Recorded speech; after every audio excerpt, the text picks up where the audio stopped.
Buenas noches y bienvenidos a este tercer programa del conversatorio El Archivo y yo. Antes de iniciar, reciban el cordial saludo del señor Jorge Ortiz Sotelo, jefe institucional del Archivo General de la Nación, y nos acompaña en esta transmisión. Mi nombre es Celia Soto, historiadora y archivera de la Dirección de Archivo Histórico del Archivo General de la Nación. Este programa es un espacio en el cual usuarios y archiveros, en sesiones alternadas, comparten sus experiencias y vivencias en el AGN, como en otros archivos. En el año 2005, la entonces Dirección de Archivo Colonial realizó la exposición documental Huacas en papel, búsqueda de tesoros en Lima, siglos XVI y XIX, con el fin de mostrar valiosos documentos relacionados a estos recintos y cómo esto formó parte de la convivencia durante el virreinato. Así como en esta exposición se quiso mostrar la variedad temática de nuestro repositorio, de ese mismo modo nosotros tenemos usuarios, estudiantes, profesionales de diferentes disciplinas, quienes acuden ya sea para sus investigaciones de pregrado, posgrado o por diferentes motivos laborales. También el otro grupo son los usuarios particulares, quienes se sirven del archivo y los documentos para hacer valer sus derechos ante diversas instancias. En esta ocasión nos acompañan destacados investigadores del campo de la arqueología, Antonio Coelho, Pedro Espinosa y Fernando Padilla, con quienes conversaremos un poco sobre su experiencia en la investigación de los documentos históricos en los archivos. En primer lugar, quiero presentar a un antiguo investigador, no por la edad, sino porque posee uno de los primeros carnets, y él es Antonio Coelho. Él es arqueólogo de la Universidad Nacional Mayor de San Marcos, interesado en temas de arqueología andina, así como en historia latinoamericana. Investiga también los temas de salubridad e higiene en América entre los siglos XVIII y XIX, aparte ejerce la docencia. Antonio, cuéntanos un poco de tu trayectoria y cómo así te iniciaste en la investigación visitándonos en el Archivo General de la Nación. ¿Qué tal? Buenas noches con todos, ¿cómo están? Agradezco primero que todo, agradezco la invitación, la consideración. Bueno, sí, yo soy mayor, todavía no estoy en el riesgo, todavía estoy bordeando ya estoy, si esto dura un año más me frío. Yo ingresé en el año 87 a San Marcos, a arqueología, y de ahí siempre me llamó la atención los periodos tardíos, ¿no? La parte inca, intermedio tardío y la parte colonial, los primeros años. Entonces, en arqueología, en mi época, hace años, no habían cursos de ahora, lo que ahora se llama arqueología histórica, ¿no? Arqueología colonial, no había. Entonces, yo siempre paraba cargoseando a los profesores, oye, pero ¿qué pasó en esto? ¿Qué evidencias físicas hay de una reducción indígena? Entonces, no me sabían contestar porque eran arqueólogos duros, duros y puros, y empecé a frecuentar a los amigos de historia. Entonces, ahí en ese contacto y con los profesores, y ya profesores antiguos, antiguos como Chapman, como Lazo, me empecé a meter a las clases, empecé de curioso para aprender, al final llevé todos los cursos de historia, pero como alumno libre, y asistí al archivo, ¿no? Que al principio fue así, meterte a la piscina sin saber para dónde nadar, ¿no? Porque es meterte al archivo, como te digo, entonces decía, yo quiero ver documentos de las comunidades indígenas del Valle de Asia, que es lo primero que me interesaba, porque como yo había vivido ahí, yo pasaba ahí los veranos, entonces era el pueblo, y como ahí hay un pueblito que se llama Cuaillo, siempre me decían, tú eres de Cuaillo, Cuaillo, Cuaillo, pero nada que ver, ¿no? Entonces empecé ahí a fichar todo lo que era derecho indígena, visitas estadísticas, y a la vez iba al archivo arzobispal cuando todavía estaba en la calle Santa Polonia, o sea, 10.000 años, creo que por ahí pasaba Pancho Fierro. Santa Polonia es atrás de la catedral, o sea, hasta te lo digo con el nombre antiguo, ¿no? eh, y empecé ahí también a visitar el archivo arzobispal, bueno, y siempre me encontraba ahí con el profesor Chapman, con el profesor Reyes, con el profesor Cajavilca, que creo que ya no lo conocen ustedes, y ahí poco a poco ya empecé a ver qué cosa es lo que debía encontrar, qué es lo que debía buscar y en qué sección, en qué fuente, ¿no? O sea, porque si no, cuando, no sé si a ustedes les habrá pasado, Pedro, Fernando, encontré un documento y ya me creía el descubridor de América. Qué bacán, yo tengo esto, es monstruo, ya, con esto nadie me gana, esto soy mi PhD, un PhD. Entonces ya, y después poco a poco, cuando contrastaba, me daba cuenta que habían investigado ese artículo, ese documento, y había aparecido en las revistas pues antiguas, ¿no? En la revista del Archivo de la Nación, en la revista de Archivos Históricos del siglo XIX, en la revista de la AGN, entonces decía, pucha, no, yo que me quería el descubridor de la pólvora, no era nada. Entonces ya poco a poco iba ordenando, porque también al principio iba y fichaba de todo. Entonces tenía 20.000 fichas, 20.000 fichas, y siempre no me puedo quejar. Los profesores de historia me ayudaron un montón, ¿no? Ya después cuando llevé con Carlos Lazo, ya fue otra cosa, fue otro nivel, ya otro level superior. Y después República también, y ahí también entendí lo de las revistas del siglo XIX, entonces ya lo tenía mucho más claro y ordenado, pero al principio sí, es como, repito, ¿no? Es meterte a la piscina y empezar a nadar a buscar la costa y no sabes para dónde, ¿no? Y también el otro problema de los términos, ¿no? Como este famoso término cuando la gente quiere hacer historia de las viviendas, enfiteusis, ¿no? Este famoso término enfiteusis. Uno ve siempre, se alquila en enfiteusis, pasa por una vida, o sea, era esas cosas que ya enseñaba el profesor Lazo, ¿no? Cuando enseñaba ese curso que era un dolor de cabeza. Entonces ahí ya lo empecé a ordenar y ya lo tenía mucho más claro, ¿no? Ya, quiero debo buscar acá. Si yo quiero este dato, tengo que buscarlo acá. Entonces ahí también en esa época era más dura la investigación porque no estaba todo ordenado como hoy día, ¿no? Hoy día, o sea, yo ya me quedé en esa época, por ejemplo, en la Biblioteca Nacional en Abancay, yo estaba acostumbrado a mis gavetitas, a mis cajitas, ¿no? Y ahora hay que apretar unas cosas que ya se ríen. Cada vez que entro y me ven, señor Cuello. O sea, no sé si es por la... Doctor, yo no soy doctor tampoco, pero ya me da risa porque me atienden ahí, tienen un camote especial, creo, pero ya saben, y yo incluso hasta los documentos los leí en microfilm, y ya nadie usa eso. Entonces, ya no, yo estoy seguro que entra un historiador nuevo y se va a reír si me ve leyendo el microfilm.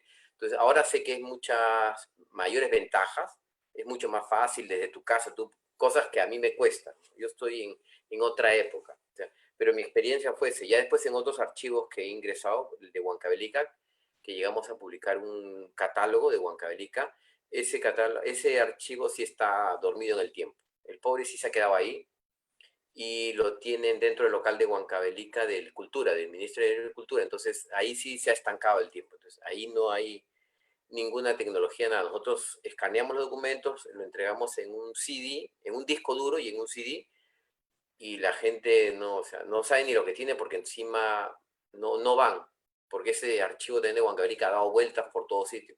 Otro archivo que consulté, que eso fue gracias al profesor Macera, que me permitió el acceso, es el archivo de la Academia de Medicina, que está en Osambela. Y como un dato curioso, justo la vez pasada le dije al doctor Ortiz que tuvimos una reunión.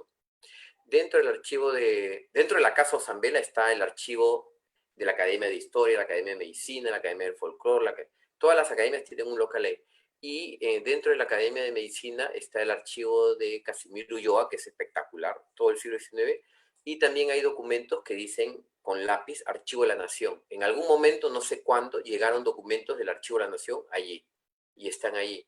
Solamente lo malo es que los médicos tienen acceso ahí no dejan entrar a nadie. O sea, como digo, yo entré gracias a que el profesor Macera me presentó todo, pero ese archivo es espectacular. Si tú quieres ver la historia de la medicina, que es lo que me interesa, salubridad, está toda la campaña de Lima, están todos los libros de la campaña de Lima, todos los documentos históricos y cómo escribía la carencia de alcohol, de todo, o sea, toda la penuria que pasó el ejército durante la campaña de Lima. Eso es bien bacán, pero lastimosamente los médicos han cerrado el acceso allí. Yo tengo mi índice que hice para publicarlo, pero bueno, nunca se llegó a publicar. O sea, mi experiencia sí ha sido interesante. En esa época creo que era más dura, ahora es mucho más fácil. Bueno, y también ya para acabar, para darle paso a los demás, antes también uno podía ingresar con su maleta, con todas esas cosas, ¿no? Ahora solamente con un lápiz y con un papel. Entonces ahí también veo que hay una facilidad para que solamente uno se ponga a escribir esas cosas, ¿no? Y antes era pues dificilísimo tomar una foto, o sea, imposible ir con tu cámara, tu trípode y todo. Ahora con el teléfono nomás, o sea, es mucho más fácil, más ágil. Esa ha sido mi experiencia muy enriquecedora. Y le agradezco a los profes de historia que tuve, ¿no? Gracias, Antonio, por un poco ilustrarnos un poco todo, un poco tu trayectoria en los archivos y cómo, bueno, también conoces otros archivos del interior del país, ¿no?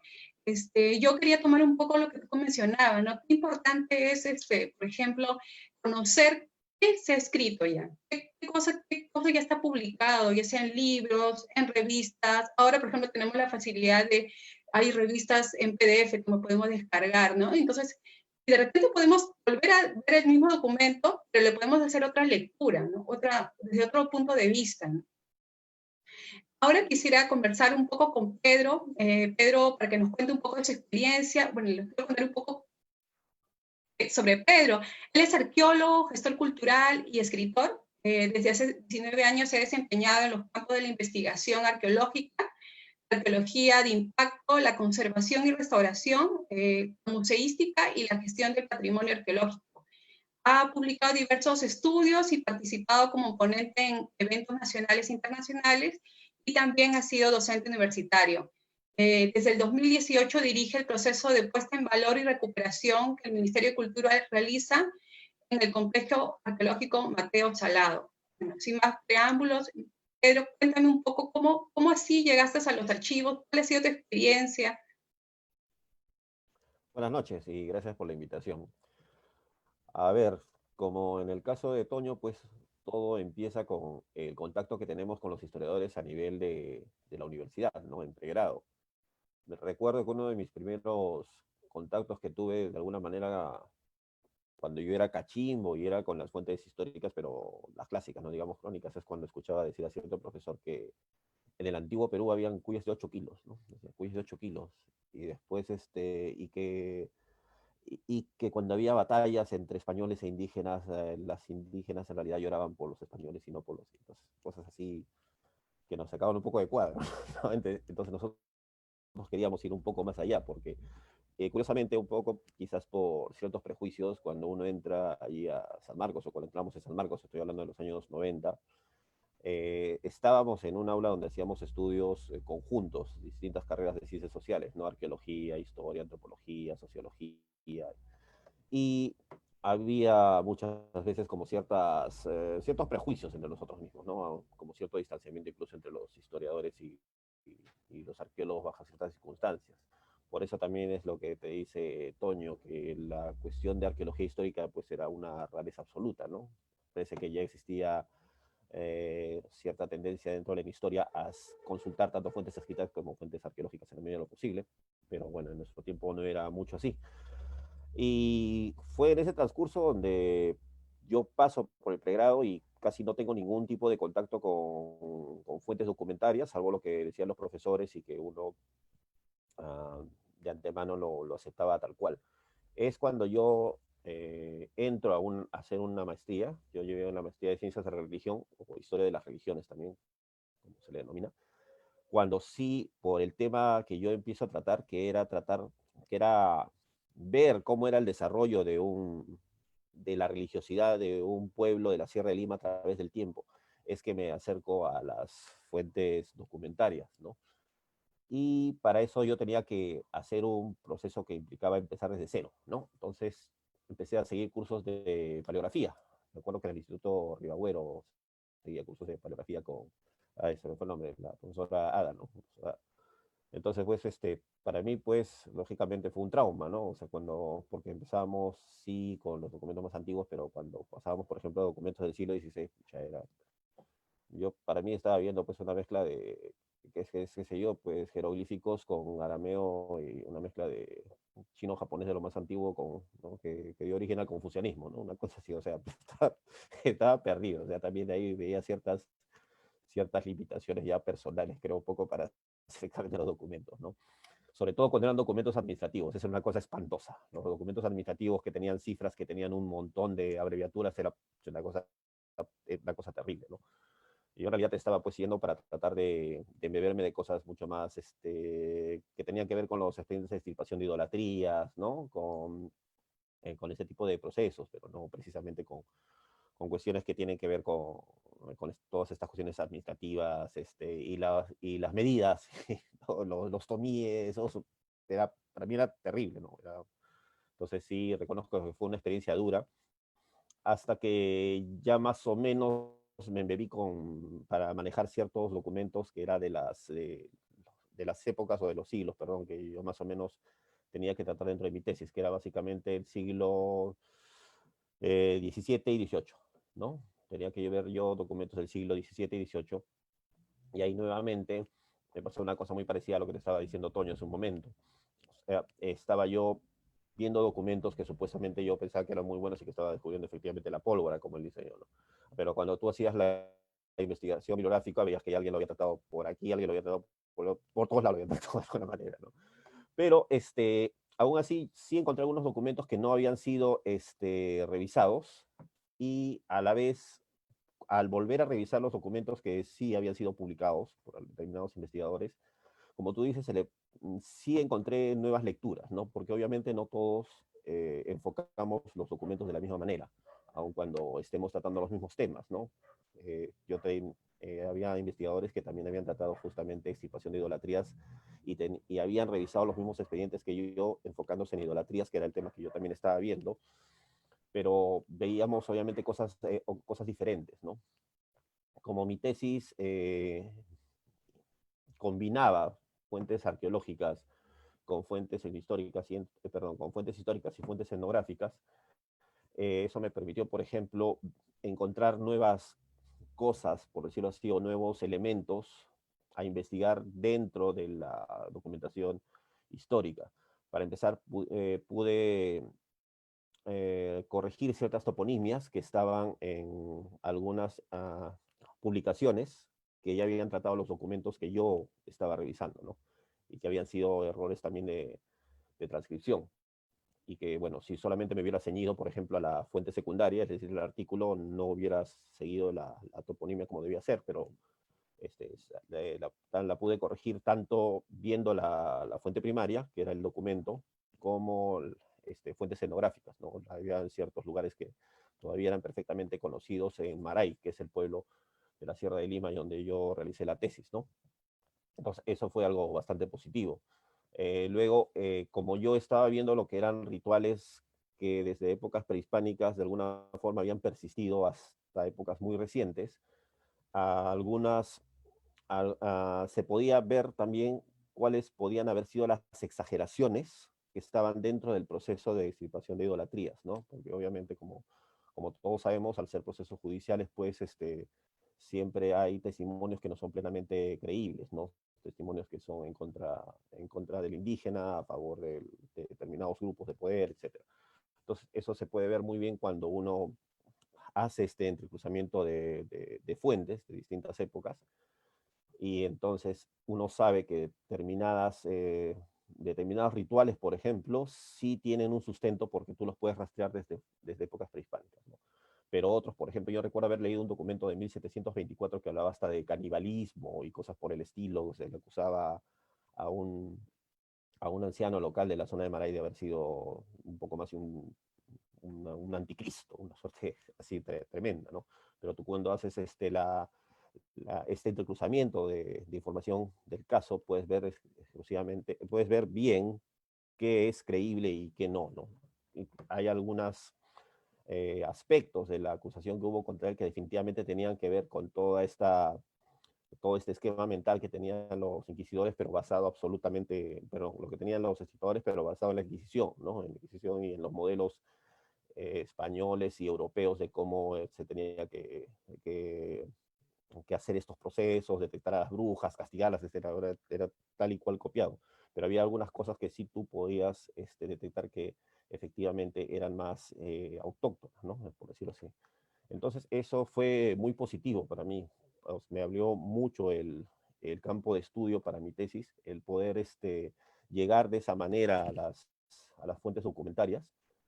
Fueron fuentes que yo revisé en el archivo arzobispal de la Nación, y ahí tuve mucho el apoyo de Laura Arbulú, que me ayudó justamente a ubicar estas fuentes. Y también, dicho sea de paso, me encontré con una realidad que supongo que es muy común dentro de los estudios que hacen uso de este tipo de fuentes, y es que uno usualmente va, uno va primero habiendo revisado los archivos, ¿no? Los catálogos de los archivos. Generalmente, por ejemplo, los que están en las publicaciones que hace Melesio, ¿no? Melesio Tineo, por ejemplo. Y tú armas tu investigación de acuerdo a esos catálogos, o sea, diciendo voy a revisar este documento, este otro, este otro y este otro. Pero tú cuando vas al archivo te das con la sorpresa de que no existen muchos de esos documentos, ¿no? Y tu muestreo, por decirlo así, de documentos que pensabas revisar, que eran 10, pues se te reduce a 6, 8, y tienes que ver cómo te la bandeas de alguna manera, ¿no? Y para eso sigues haciendo este entrecruzamiento de fuentes y revisión a fondo, ¿no? Pero bueno, pero como digo, a pesar de toda ese duro despertar que tuve hacia las fuentes documentarias, me fue muy, muy útil. Reforzó muchísimo mi investigación que hice como parte de mi maestría, y también vi cómo este entrecruzamiento entre fuentes de distintos tipos, es decir, arqueológicas y etnográficas, puede reforzar tanto una determinada realidad que se está estudiando, ¿no? Que se está investigando. Entonces, bueno, esa fue, digamos, a grandes rasgos mi experiencia que tuve en ese entonces, ¿no? Muchas gracias, Pedro. Sí, efectivamente, uno de los grandes repositorios, uno de los importantes repositorios es el Archivo Arzobispal. Posee valiosa documentación, y como mencionabas, y también me lo mencionó Antonio, ¿no? Es importante también el análisis crítico que podemos hacerle de la fuente que estamos consultando, del documento, ¿no? No basta hacerle una sola lectura, sino también un poco ver el contexto, ¿no? ¿Qué autoridades estaban? ¿Quiénes participaban? ¿Quién era esa persona que, por ejemplo, hacía de testigo, ¿no?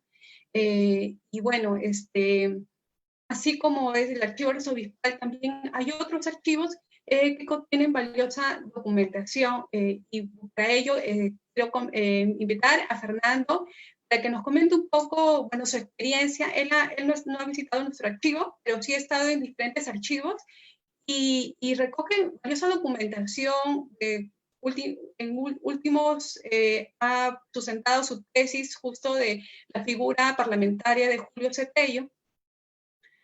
Quisiera presentarles a Fernando. Él es magíster en antropología por la Pontificia Universidad Católica del Perú, magíster en historia por la Universidad Nacional Mayor de San Marcos, bachiller en humanidades con mención en arqueología, también por la Pontificia Universidad Católica del Perú.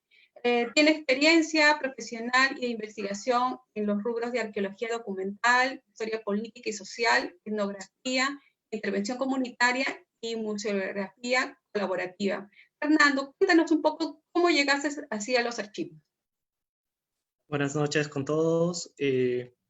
Gracias por la invitación, ante todo, a la AGN, a tu persona, Celia, Antonio, Pedro, qué gusto acompañarnos esta noche todos juntos. Bueno, voy a comentarles un poco de mi experiencia en los archivos. Mi relación con la historia nació de algún modo u otro cuando cursaba arqueología en el pregrado en Católica. En aquel entonces, un muchacho joven, bastante indeciso, trataba de buscar a través de la historia de esa disciplina, a través de la historia de la arqueología, un poco sustentar su razón de por qué estudiar dicha carrera. En medio de ello, en mis primeros años, me encontré con distintas biografías. Una de ellas, de un personaje muy llamativo para Perú, para el caso de Perú, fue la de Julio César Tello, ¿no? Julio César Tello, por muchos, es considerado el padre de la arqueología peruana, pero me di con la sorpresa ya desde aquel entonces de que era muy poco lo que se sabía sobre su gestión parlamentaria. Con esa idea terminé, bueno, pasaron los años, terminé la carrera de arqueología y decidí estudiar la maestría en historia. Y qué mejor que en la casa de estudios donde realizó sus estudios de pregrado justamente Julio César Tello y de doctorado también. En ese sentido, ya dentro de la maestría en historia, pues uno emocionado, también como señala Antonio y Pedro, cree que va a descubrir la pólvora, ¿no? Bueno, encontré ya dentro de esa disciplina que sí habían trabajos sobre Julio César Tello y su labor parlamentaria, pero eran muy escuetos, muy pequeños, porque en general ha habido una suerte de mirada geográfica hacia él, pero dirigida justamente al tema académico, no al tema parlamentario. En ese sentido, tuve unos excelentes profesores que me orientaron bastante bien para adentrarme dentro de la historia política. Fui con un compañero bastante temeroso, nunca había ido a un archivo, siendo arqueólogo siempre había estado en campo. Fui a un archivo que es el Archivo del Congreso de la República con un querido amigo mío, y poco a poco me fui soltando. Un archivo, me enamoré de ese archivo, tenía mucha documentación inédita del personaje, tenía las tomas de razón, tenía los diarios de debate, tenía los expedientes de ley, entonces podía ver tanto proyectos, mociones y dictámenes, ahondando justamente en su labor legislativa, fiscalizadora y representativa, que es justamente el triángulo que el Congreso dice que debe tener todo diputado de la República en aquellos años. En ese sentido, comencé ahondando primero en el archivo del Congreso, que me llevó a conocer 5 archivos más, entre ellos el archivo Tello del Museo de Arqueología, el Museo de Arqueología y Antropología de la Universidad de San Marcos, que se encuentra en la Casona. En este archivo en particular descubrí cosas valiosísimas, muchas de ellas que no están publicadas, son inéditas. Entre ellas, por ejemplo, las cartas de Julio César Tello, las cartas dirigidas. Entonces, por ejemplo, ahorita estoy trabajando en un artículo que versa con base en ese suministro, ¿no? Que es muy valioso para reconstruir a un Tello de carne y hueso, ¿no? Yo considero que también mi ingreso a la historia se ha suscitado bajo distintas aristas, ¿no? Con mucho respeto. La historia es una disciplina muy amplia, muy grande. En definitiva, no me considero un especialista porque son muchas aristas dentro de ella. Y bueno, como yo venía de la disciplina arqueológica, desconocía, como señalaba Antonio y Pedro, muchas cosas de paleografía. A mi buena suerte, Julio César Tello vivió entre 1880 y 1947, es decir, prácticamente el siglo XX. Entonces no tenía mucha dificultad con el tema paleográfico. Y es de ese modo que de algún modo les comento muy a grosso modo cómo fue mi ingreso dentro de esta gran disciplina que es la historia.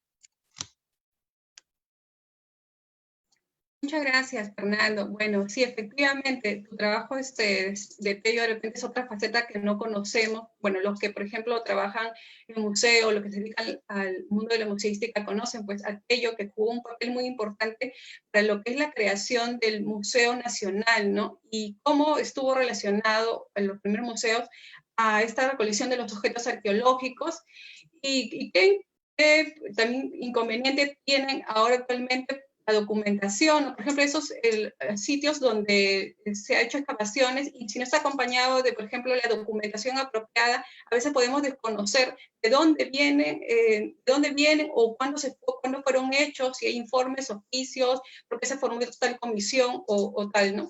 Por ejemplo, en el caso de Pedro, que tiene trabajo del 2008 en lo que es el Mateo Salado, es importante parte de los documentos que pueden hacer el soporte para la investigación, también los archivos fotográficos, ¿no? Las vistas aéreas que ya para el siglo XX abundan, y por ejemplo la Sociedad Geográfica las tiene, y un poco que ayuda a mostrar la evolución, o cómo de repente con el tiempo se ha ido un poco de repente deteriorando este espacio, ¿no? Yo quisiera que Antonio nos comente un poco cómo, por ejemplo, de su trabajo, creo que tiene varios artículos sobre hospitales y un poco de arquitectura colonial, cómo le ha ayudado los archivos en su trabajo y qué recomendaciones le podría dar a los futuros investigadores, ¿no?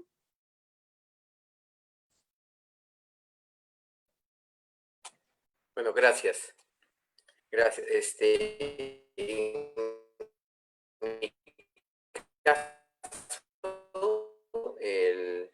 cuando empecé a hacer este trabajo en el famoso hospital de San Andrés, allí, bueno, la evidencia, conforme digamos,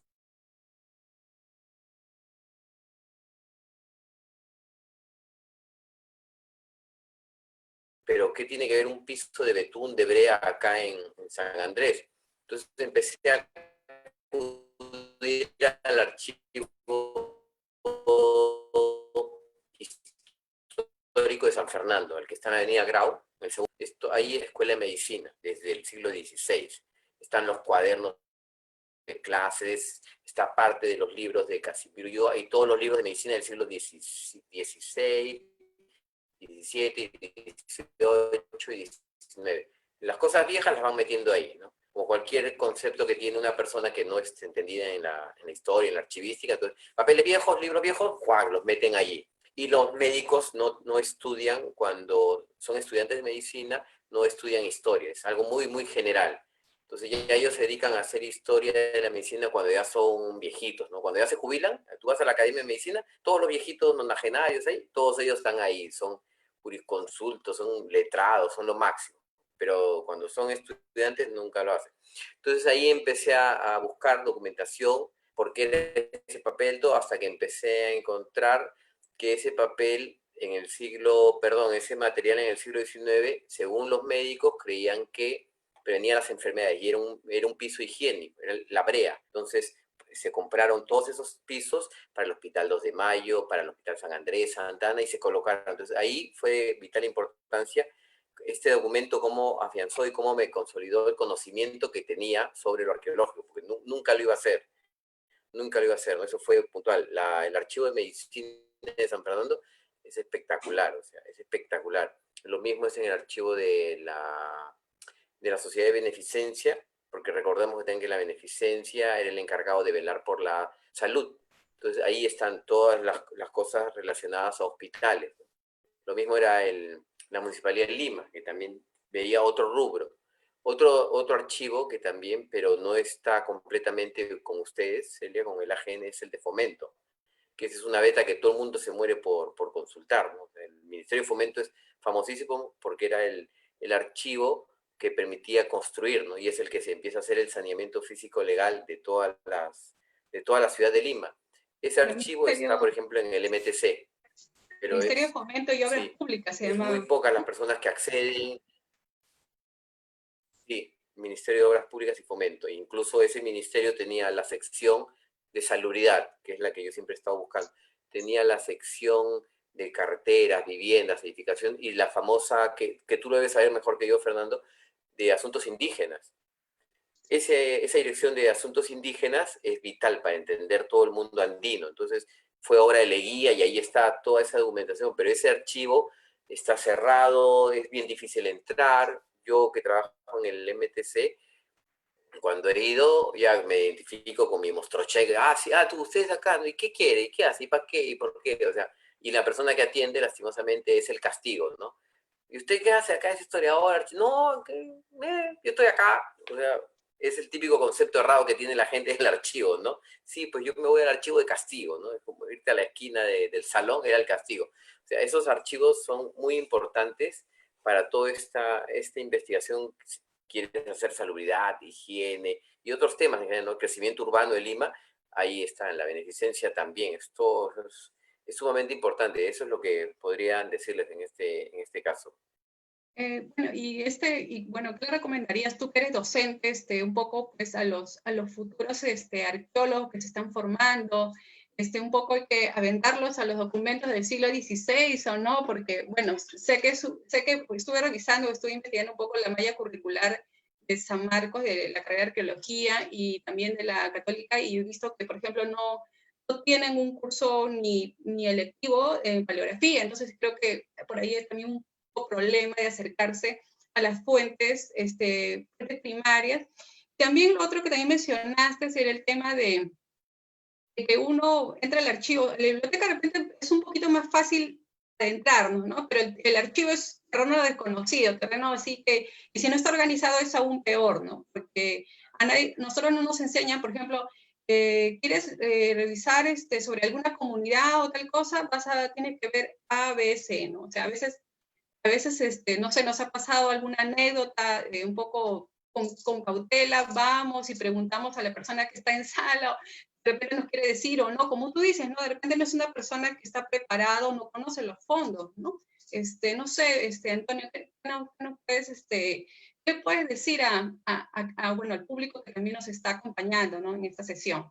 No, en mi caso, cuando yo estudié arqueología, o sea, ni hablar ni pensar en esos temas de arqueología histórica, entonces, y aparte que en arqueología no sé por qué, o sea, tú me puedes decir, Pedro, o sea, no sé por qué siempre arqueología estuvo separado del integrado. Nunca se familiarizó con el integrado. Arqueología era muy aparte, las otras carreras sí estaban juntas, ¿no? Antropología, historia, zoología, ellos estaban juntos, pero arqueología siempre, no sé, se creía la quinceañera, no sé qué se creía, pero siempre, y eso Íbamos a distintos bares.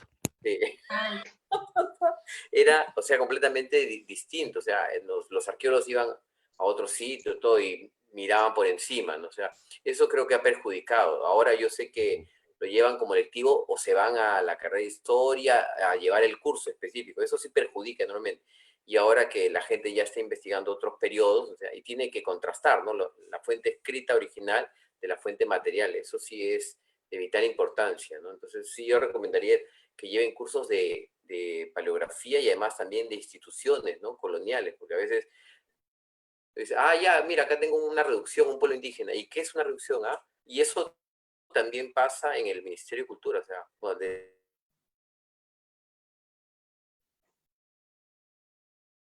pasa de la Comisión de Arqueología a la Comisión de Patrimonio Histórico. Y están que se... No, pero esto lo ves tú como arqueólogo. No, pero esto tú lo ves en Patrimonio Histórico. Y en Patrimonio Histórico son arquitectos. Entonces, los arquitectos también tienen este problema, ¿no? Que a veces no saben qué acudir, dónde investigar. Entonces, es ver vital importancia a paleografía e instituciones, ¿no? Para entender esto. Yo, cuando he ido así a campo también, o me han hecho supervisiones, a veces el arqueólogo, cuando he excavado en sitios históricos, el arqueólogo me dice, ya, pero ¿y esto? Y entonces, o el arquitecto, ¿no? A la vez tienen esos problemas. O sea, sería sumamente bacán que se den estos cursos de paleografía para todos, ¿no? Tanto en San Marcos como en Católica, para la gente que estudia otras carreras, no propiamente de historia. Justamente, bueno, Pedro nos puede comentar un poco cómo funciona, bueno, esa relación de los arqueólogos, bueno, con los historiadores y un poco con la relación con los archivos, ¿no? Usted que está trabajando en el ministerio bastante tiempo y con este proyecto Mateo Salado, ¿no? O sea, ¿nos podrías comentar un poco más de ese proyecto en el que estás ya bastantes años trabajando? Sí, Mateo Salado, justamente lo que nos confirmó al equipo que estábamos trabajando ahí es la necesidad de los estudios históricos. Y bueno, también, lógicamente, tenemos las restricciones presupuestarias del caso, pero nos hace ver lo importantísimo que sería tener como personal de planta un historiador, ¿no? O sea, no solamente un equipo que esté formado por un arqueólogo y los conservadores y punto, sino un historiador. Y esto te lo digo no solo por el caso de Mateo Salado en sí, que como ustedes saben fue un luterano francés que estuvo en la Huaca y fue el primer quemado por la Inquisición, etcétera, ¿no? Y del cual se sabe muy poco porque de hecho se perdió el expediente que tiene que ver con su juicio, ¿no? Se sabe porque lo revisó se me van los nombres acá rato, disculpe. Es, Hambre.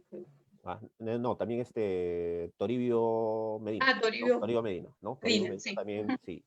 Él sí llegó a ver parte del expediente, al parecer, antes que se perdiera, entonces se hizo toda una transcripción de este. Y es lo que tenemos más completo con respecto a Mateo Salado. Nosotros, el 2013 sí tuvimos la posibilidad de trabajar con una historiadora, ¿no? Entonces hicimos que hiciese un barrido de archivos sobre temas que tenían que ver con Mateo Salado, o sea, con el personaje histórico Mateo Salado, pero también rastrear al sitio arqueológico en documentos muy antiguos, ¿no? En los documentos más antiguos posibles, para tratar de ubicar, por ejemplo, el nombre original que pudo tener el sitio arqueológico, ¿no? Encontró poquísimo, muy, muy poco, algunos datos sobre las transformaciones sobre las haciendas que estuvieron en torno al sitio, ¿no? Por ejemplo, la hacienda Ríos, ¿no? De los Ríos, que fue luego, por eso toda la zona cambiada a Chacra de Ríos, que era, porque todo eso era el mayorazgo de Ríos y Namamuel, ¿no? En el siglo XVII. Pero sí, más adelante, otros arqueólogos, por ejemplo, Joaquín Narváez, que sí hizo una tesis de doctorado haciendo un buceo todavía más profundo en lo que eran fuentes archivísticas y encontró un probable nombre para el sitio, ¿no? Que era Calhuac, un probable nombre nativo para el sitio, pero no tanto, y eso es también algo interesante de ver, no tanto el nombre que le estaban dando otros arqueólogos, como Julio Cetello o Pedro Villar Córdoba, ¿no? Que hablaban del nombre, le extendían el nombre de Chayacala o Chayacalca, que era el nombre antiguo para la reducción de Magdalena, de la Magdalena Vieja, ¿no? Ese nombre le estaban extendiendo al sitio, pero parece que no es así, que tenía un nombre diferente a Chayacala o Chayacalca, que de hecho, como, al igual que nombres como Huacahuantille, por ejemplo, parecen ser más creaciones de los tiempos de Tello, que cambiaba los nombres, que ya de por sí tenían huacas como San Miguel, así era el nombre de la Huaca Guantille, por nombres que sonasen más indígenas, por decirlo de esa manera, ¿no? Lo cual es también un tema a ver. Pero sí, o sea, todos estos tipos de trabajos en los que nosotros estamos metidos los arqueólogos nos hacen ver la urgencia de estar en una constante comunicación y reforzar mucho el aspecto histórico y documentario de nuestras investigaciones. Algo, por ejemplo, lo que nosotros queremos meternos, pero todavía tenemos ciertas restricciones presupuestales, y tiene que ver con lo que decía Antonio hace un momento, es, por ejemplo, a investigar los denuncios o cómo se han instalado compañías ladrilleras dentro de los sitios arqueológicos, porque las compañías ladrilleras dotaban de ladrillos a distintas compañías urbanizadoras. Entonces Mateo Salado fue un sitio que estuvo muy cerca de desaparecer por la instalación de estas compañías ladrilleras desde el finales del siglo XIX hasta los años 40 del siglo XX, ¿no? Hay documentación en el archivo Tello que trata sobre estas compañías ladrilleras y cómo Tello constantemente las denunciaba, iba contra ellos, etcétera.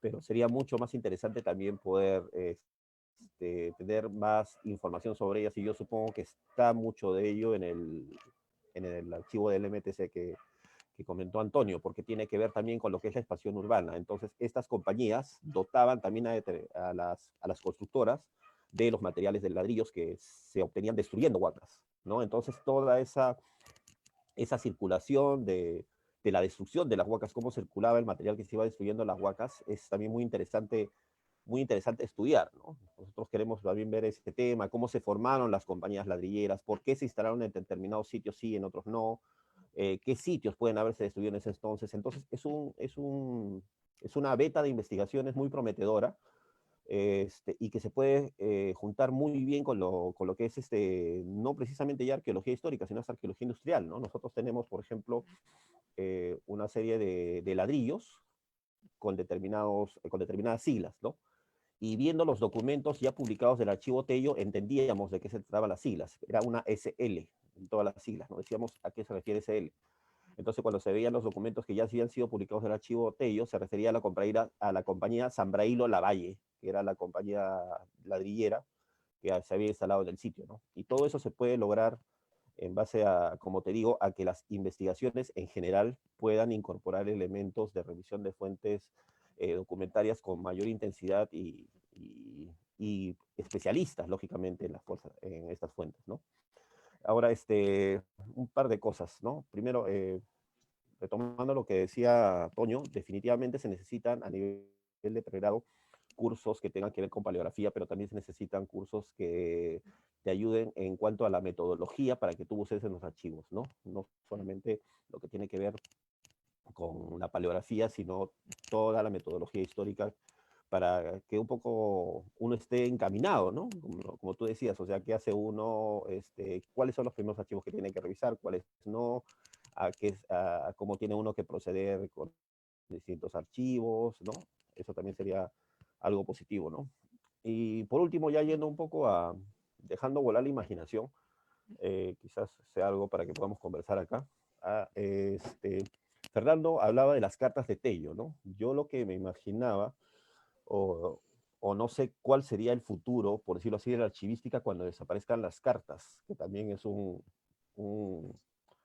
instrumento muy interesante para hacer la investigación histórica, ¿no? A futuro, cómo va a cambiar la investigación en cuanto a archivos, ¿no? De hecho, con todo el proceso que estamos teniendo de meternos en internet, digitalizar, etcétera, cada vez los soportes escritos son más escasos, ¿no? Entonces, ¿qué nos dan las cartas? Las cartas nos dan un panorama totalmente diferente de la persona, como lo ha dicho Fernando, ¿no? Con respecto a los documentos formales, pero nosotros si vemos a futuro lo que nos están quedando son documentos formales, pero cada vez los documentos personales menos, ¿no? Salvo que el futuro de los historiadores sea, pues, bucear en los correos electrónicos de los que vivimos ahora. Pero, bueno, no sé, ¿no? Bueno, ese era un tema solamente para pelear, ¿no?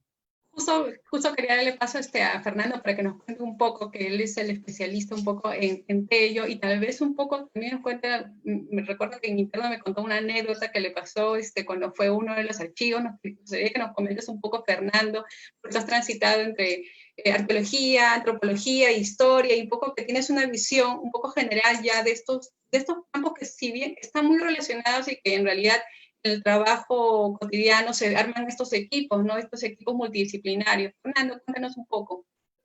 Ok, buenas. Lo primero que yo, en mi corta experiencia, lo primero que señalaría es que hay una falta de autocrítica por parte de nosotros los que estudiamos arqueología, muchas veces, porque creemos que podemos meternos a la historia sin consultar a los historiadores, sin necesariamente llevar cursos de paleografía, o y viceversa, hablar de antropología, pero no necesariamente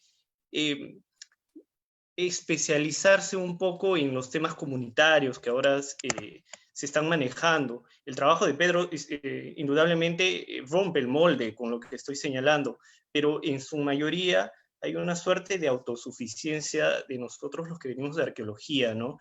Creo que hacer un cuestionamiento desde la formación de cómo se da la arqueología en las universidades sería valiosísimo. Para que así, por ejemplo, como tú señalabas, Celia, tanto en San Marcos como en Católica o todas las universidades en el país, se pueda ver trabajos nuevamente interdisciplinarios como se desarrollaban, por ejemplo, en los 70, ¿no? Habría que volver a un poco a ese modelo de poder conversar con el colega de otra disciplina. Sobre las cartas, es fenomenal lo que mencionas, Pedro. Evidentemente ya no hay ese soporte, ya no va a quedar esos archivos de cartas, epistolares, pero en la antropología, al menos hablo, hay una rama que se llama antropología digital y que justamente está intentando adentrarse, por ejemplo, en investigar cómo poder investigar el tema de los soportes de las redes sociales, el Facebook, el Twitter, etcétera, ¿no? Todas estas nuevas tecnologías, digamos, que hay en redes, ¿no? Sobre la anécdota que menciona Celia, bueno, los archivos han ido cambiando. Evidentemente, antes era bastante común de que los archivos, pues, uno no ingrese, como también Antonio lo comentaba en algún momento, uno ingresaba pues con su cuaderno, con su lápiz, con su lapicero, y a investigar de cero, haciendo anotaciones, etcétera, ¿no? Hoy en día, pues ya te dejan ingresar a los distintos archivos con tu computadora, con tu laptop. No obstante, algo en particular que me pasó y que seguramente les va a pasar a algunos o les ha pasado, es que todos tenemos que pagar derecho de piso. Todos en algún momento hemos tenido que pagar derecho de piso. Y cuando uno pasa de la arqueología a la historia, no sé si será una praxis extendida, pero también te hacen pagar derecho de piso. En mi caso, pues, me tuvieron así, bulleando, muy probablemente, un mes entero con mi lápiz y cuaderno, en el archivo Tello, por supuesto, de muy buena fe, porque también a partir de esa práctica aprendí muchísimo, ¿no? Es más o menos lo que puedo comentar de todo ello, ¿no? De todo lo que se ha señalado hasta el momento. Sí, pues justamente a veces cuando vamos al archivo y ahora el que menos va con su celular o va con la computadora, a veces uno está, y yo, bueno, te digo porque, bueno, he estado bastante tiempo en la atención a sala, veo muchos que están en piloto automático, ¿no? Están con el documento y con la computadora, ¿no? Entonces creo que a veces las prácticas de lo que somos antiguos, por mí me considero antigua todavía, eran las fichas, el tema de transcribir el documento y uno cuando transcribe va escribiendo y como que lo va adentrando, ¿no? Uno va entendiendo, porque si no, bueno, quitaríamos todo el documento y no hemos entendido nada, ¿no? Entonces, no, estamos haciendo, mejor somos digitadores y ya, ¿no? Entonces, creo que esa es un poco de esa experiencia que tienen muchas personas en general de todas las especialidades, que creo que todavía son válidas actualmente, ¿no? Yo solamente, ya un poco para cerrar las ideas y para finalizar, un poco quería preguntarles brevemente, pues a todos nos ha cambiado bastante esta pandemia y bueno, sé que también ustedes en lo personal, sus labores, ¿no?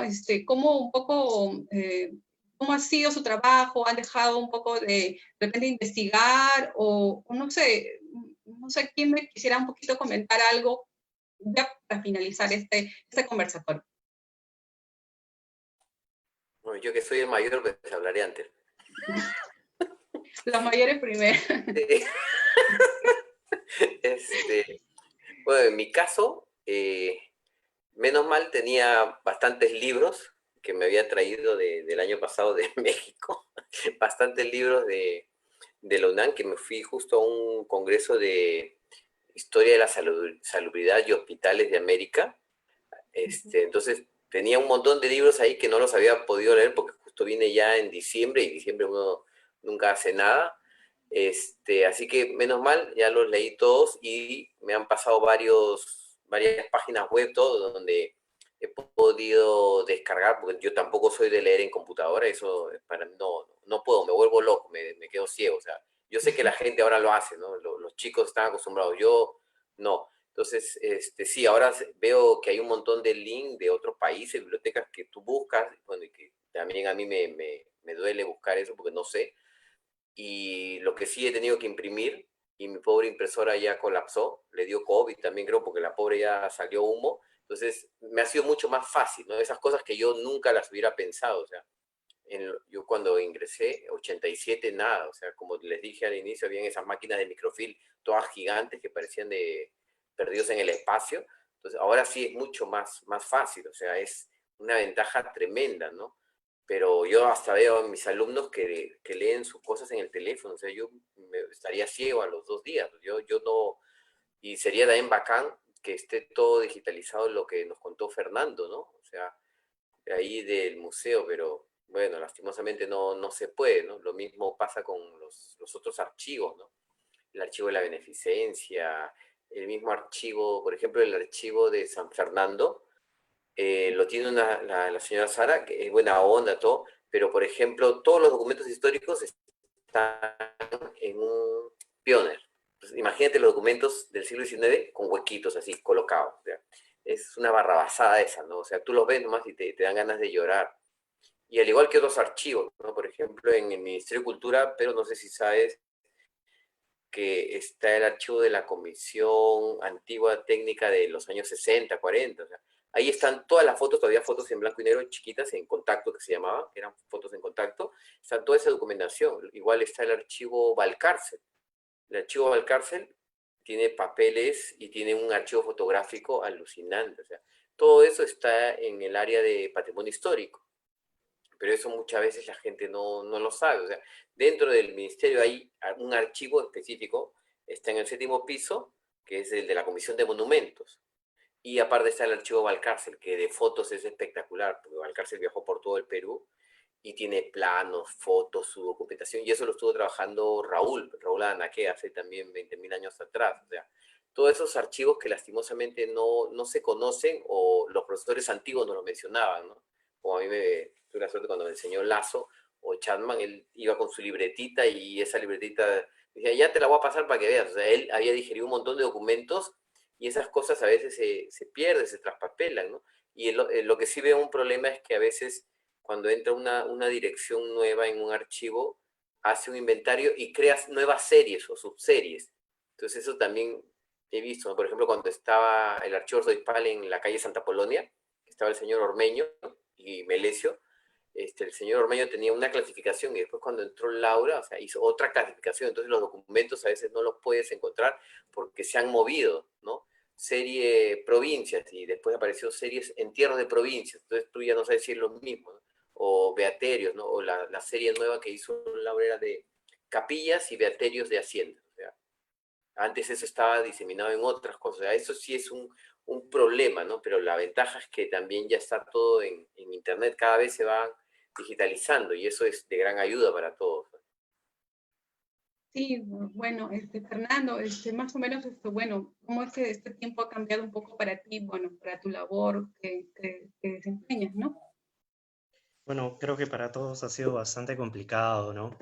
En mi caso, me pasa algo similar que Antonio. Yo ya tenía alguna información recopilada y es a partir de ello que he podido generar nuevos materiales, nuevos artículos que estoy escribiendo, nuevos productos para compartir, ¿no?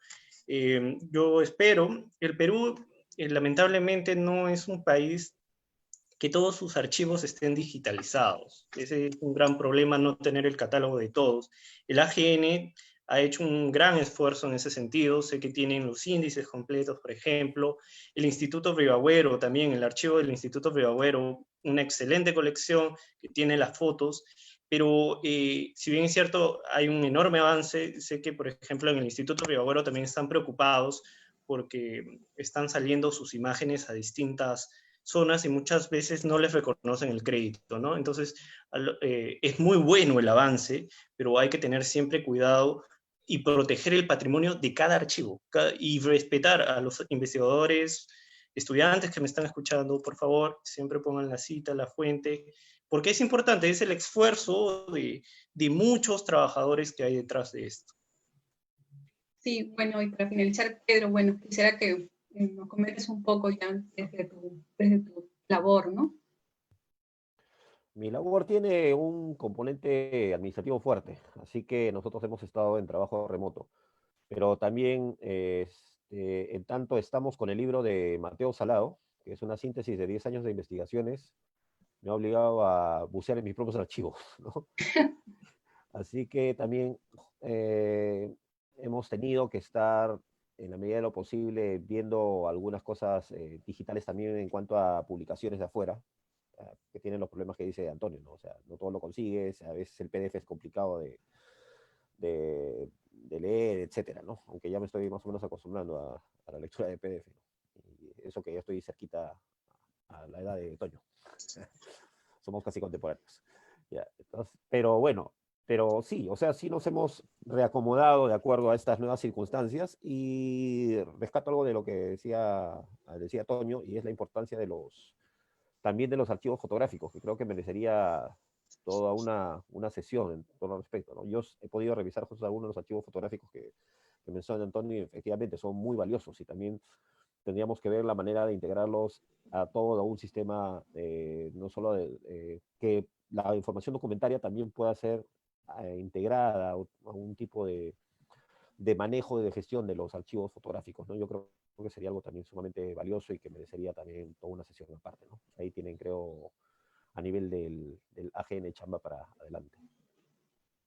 Sí, pues efectivamente, bueno, lo que adolece, bueno, no solamente nuestro país, sino en general diferentes archivos de diferentes países, es el tema presupuestal, ¿no? Y para digitalizar toda la documentación a veces no, bueno, dicen, ¿por qué no digitalizan todo? Pero es una tarea muy, muy titánica, digamos, no imposible, pero titánica, en el sentido de que, por ejemplo, en el proceso archivístico nosotros primero describimos y después digitalizamos, porque si no, tendríamos millones de imágenes sin referenciar, y esto no ayudaría, por ejemplo, en el caso, por ejemplo, de los arqueólogos o de otros profesionales que no dominan paleografía, etc., ¿no? O sea, yo miro la imagen, pero ¿qué cosa es? Entonces, creo que la labor también de los archiveros en general y de los, bueno, los historiadores que están bastante comprometidos o están dedicándose un poco a la descripción documental es, digamos, poder describir los documentos de la mejor forma posible para que pueda llegarle a todos los usuarios, ¿no? Porque al final, toda esta cadena, todo este proceso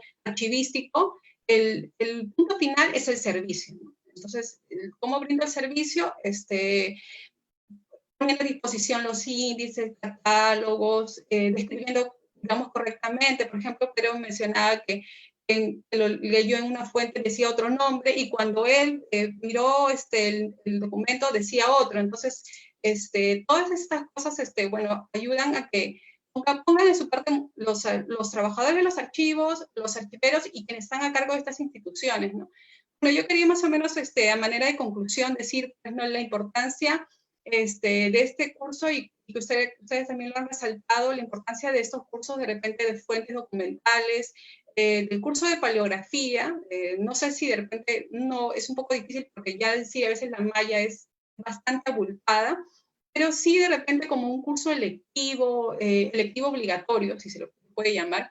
Vi creo que en la vida real sí lo tiene, por ejemplo, dentro de su malla el curso de paleografía, pero bueno, todavía hay otras escuelas todavía que todavía les faltan. También resaltaría un poco la difusión que debe haber de la investigación arqueológica en base a los archivos. Por ejemplo, en diferentes números de las revistas del Archivo General de la Nación tenemos publicaciones sobre arqueología colonial, y también citan bastante los inicios también de Lima prehispánica, un poco este quiebre, y también esos trabajos que son de años atrás, creo que deberían retomarse, y para ahí hay que hacer la invitación, ya sea a los futuros estudiantes o los que están ahorita, de repente no tienen todavía elegido un tema, pero por ahí animarlos a poder investigar, ¿no? Lo otro es la mejora en los servicios. Por ejemplo, sabemos, y gracias a ustedes, he escuchado de archivos que yo desconocía, ¿no? Entonces creo que es importante hacer un mapeo. Hace años se hizo un censo guía de archivos, pero creo que es necesario que se actualice eso, ¿no? Es como tener mapeado todos los archivos que hay en Lima y todo el país, ¿no? O sea, para saber más o menos qué posibilidades o qué potencialidades nosotros le podemos dar a esos archivos, y podemos conseguir, ¿no?, temas desconocidos, o sea, temas que de repente pueden dormir el sueño de los justos, ¿no?, como se dice, ¿no? Y sobre todo, bueno, que nosotros debemos la apertura a no tener un poco, no tener un poco miedo a revisar o releer aquellos documentos que ya fueron citados por de repente destacados historiadores o arqueólogos, ¿no? O sea, atrevernos a darle otra lectura, otro punto de vista. Bueno, desde ya les quiero agradecer su participación, ha sido muy enriquecedora saber un poco de ustedes. El tiempo es bastante corto, pero creo que hemos un poco llegado a transmitir desde su experiencia, y un poco desde que los archivos solamente es historiadores, sinónimo, no, sino que el archivo está abierto para todos en general. Tenemos diferentes fondos documentales. Por ejemplo, en la exposición que hicimos en el 2015, encontramos, por ejemplo, estas compañías de huaca que se formaron a inicios de la colonia, en lo que es libro de cuentas, en los protocolos notariales del siglo XVI, las compañías de huaca que se hicieron en el siglo XIX, que, por ejemplo, formaron parte Ricardo Palma. Uno a veces desconoce esos datos, ¿no? Y agradecer a nombre del señor Jorge Ortiz Sotelo, jefe del Archivo General de la Nación, la participación de ustedes y, bueno, todo el público que nos ha seguido en esta transmisión. Les invito a que sigan visitando el Facebook y la página web del archivo para informarse un poco más sobre los eventos que se tiene programado a fin de promover un poco esta cultura archivística y acercar el patrimonio documental de la nación a todos los peruanos. También los queremos invitar al siguiente conversatorio, el archivo y yo, a realizarse el 11 de septiembre, que estará dedicado a los archiveros. Y bueno, y a partir de esa fecha nos van a acompañar ahora dos ediciones al mes. Conmigo eso es todo. Muy buenas noches. Hasta luego, gracias, gracias. Gracias, hasta luego. Muchas gracias por la invitación. Gracias, Y gracias por la atención. gracias.